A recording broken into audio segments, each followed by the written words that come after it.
Your blood sugar is spiking right now, and if protein isn't on your plate at every meal, your muscles are quietly breaking down while your body struggles to use insulin the way it should. After 60, this combination is one of the fastest ways to lose control of your diabetes. Welcome back.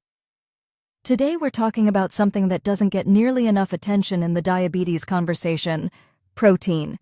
Not just what to eat, but why protein is one of the most powerful tools you have for steadier blood sugar, stronger muscles, and meals that actually keep you full. By the end of this video, you'll know exactly which proteins to choose, how much to eat, and some simple, delicious ways to build them into your daily routine. Let's get into it. Here's something a lot of people don't realize. Protein doesn't turn into glucose quickly the way sugary foods or refined carbs do. When you eat protein alongside your carbohydrates, it actually slows down digestion, so sugar enters your bloodstream more gradually. No big spike, no dramatic crash, just a smoother, steadier rise that your body can actually manage. Think of protein as a kind of natural buffer on your plate. And for anyone managing diabetes, that buffer can make a real difference. Not just in how your numbers look, but in how you feel after meals. Less tired, less foggy, less hungry an hour later. That's the power of pairing your carbs with a good protein source every single time you eat. As we get older, we naturally start losing muscle mass. It happens gradually and quietly, which is exactly what makes it so dangerous. Here's why it matters for diabetes specifically. Your muscles are one of the primary places your body uses insulin. Stronger muscles mean your body can use insulin more efficiently. That directly supports better blood sugar control, not just in the gym, but in everyday activities like walking, climbing stairs, and staying independent. Protein is the raw material your body needs to maintain and rebuild that muscle. Without enough of it spread consistently through the day, you're fighting an uphill battle. The good news? Getting enough protein doesn't require big steaks or complicated cooking. It can be as simple as eggs at breakfast, beans at lunch, and a piece of grilled fish at dinner. Not all protein is created equal, especially when you're also thinking about heart health, kidney health, and keeping sodium in check.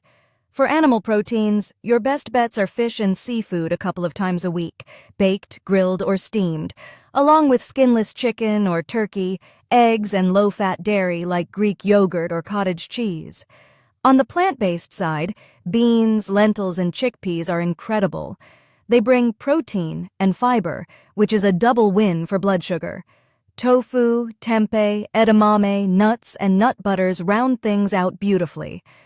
One practical tip: if chewing or swallowing is a concern, softer proteins like scrambled eggs, yogurt, well-cooked lentils, or cottage cheese are easy on the body and still pack a serious nutritional punch.